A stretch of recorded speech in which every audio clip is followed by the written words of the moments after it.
Here is a colorless liquid that looks like water. It has a pungent odor and a burning sweet taste.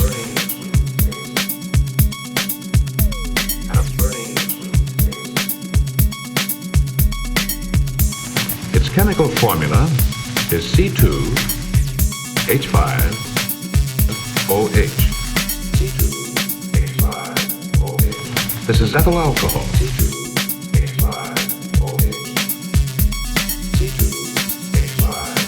The alcohol found in intoxicating beverages.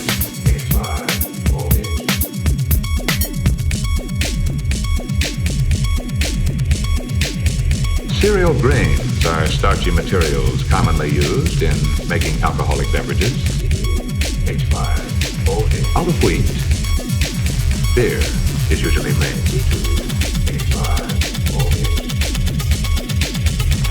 Beer contains about 4.5% ethyl alcohol.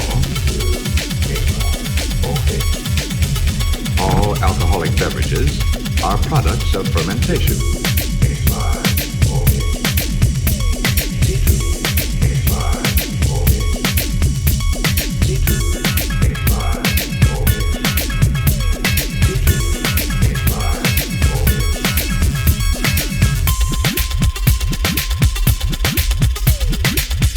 Whatever is being used, fermentation has to take place.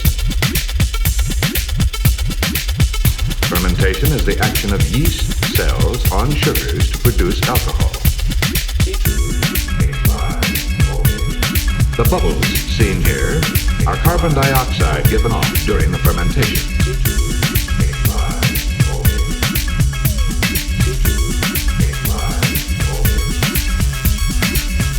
When the fermented mixture is heated,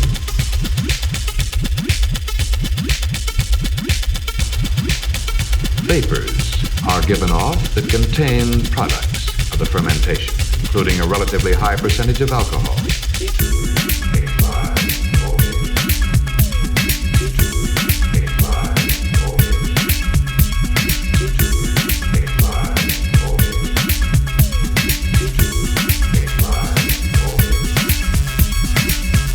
Whiskey ordinarily contains about 43% or more of alcohol.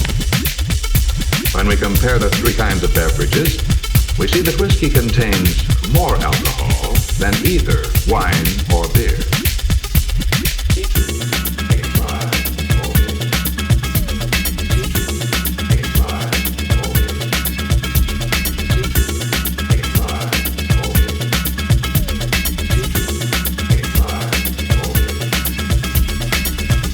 The intoxicating part is always the same substance, ethyl alcohol. The alcohol travels down the esophagus and into the stomach and the small intestine. In the liver, some of the alcohol undergoes an immediate change. Enzymes react with the alcohol and change it to acetic acid.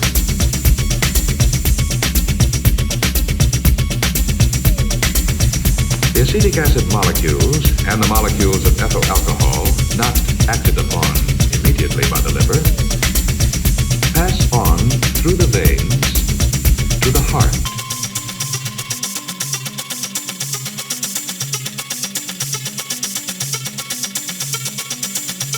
The heart pumps this blood containing alcohol and the acetic acid into the arteries and on to all parts of the body.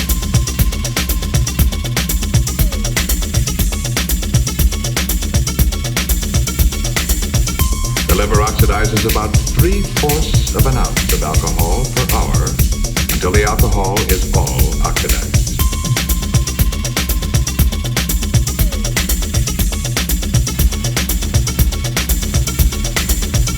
As long as there is any alcohol in the bloodstream, some of it reaches the brain. Here it acts as an anesthetic. At first, the greatest effect is on the cerebrum.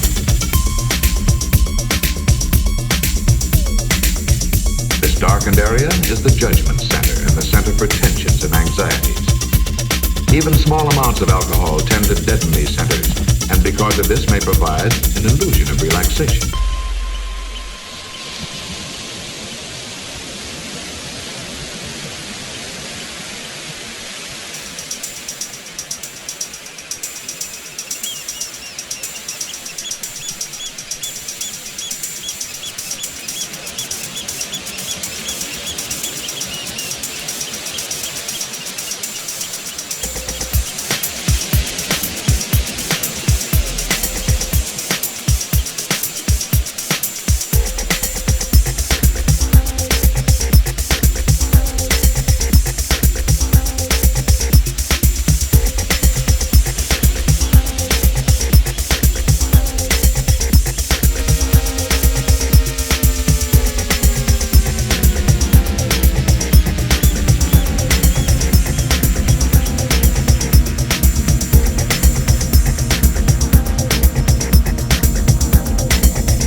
As the concentration of alcohol in the blood rises above 500%, the judgment center becomes more and more depressed.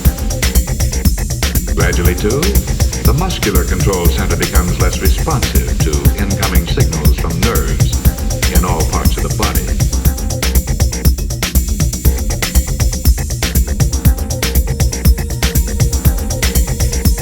The person usually feels confident that everything is all right.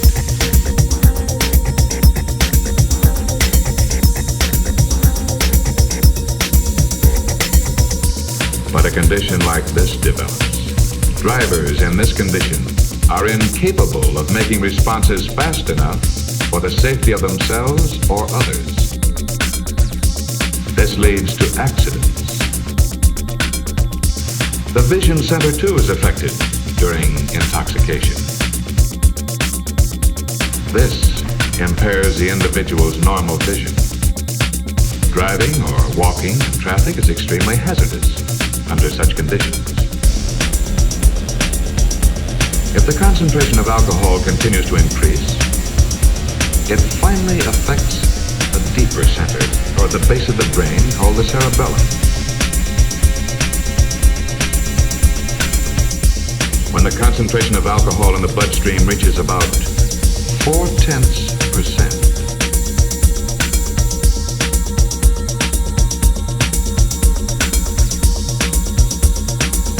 unconsciousness usually occurs.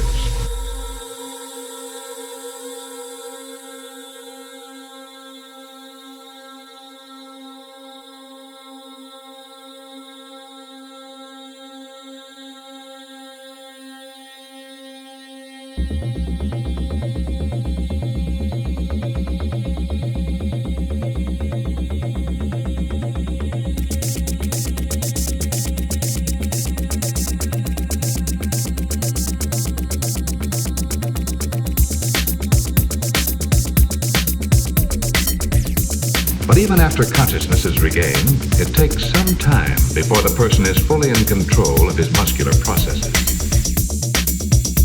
After deep intoxication,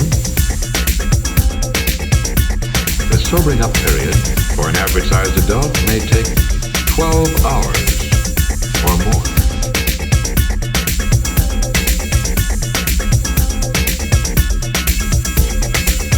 The substitution of alcohol for other foods over a long period of time produces serious nutritional deficiencies and decreases the resistance to infections and to such diseases as pellagra and beriberi.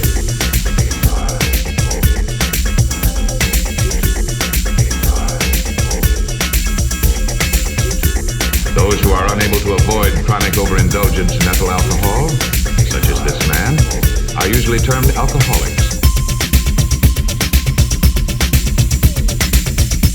Investigations are convincing medical authorities that the problem drinker is a sick person. This man needs medical attention.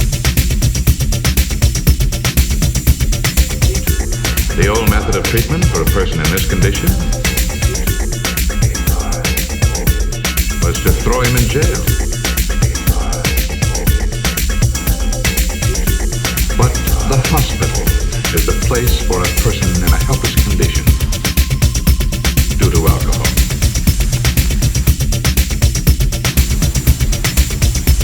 Hospitalization for several days may be needed.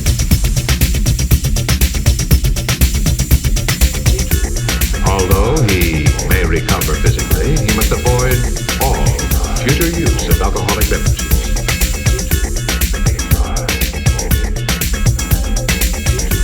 It's essential that every drinker understand how alcohol affects his body and face the possibility of one day becoming an alcoholic.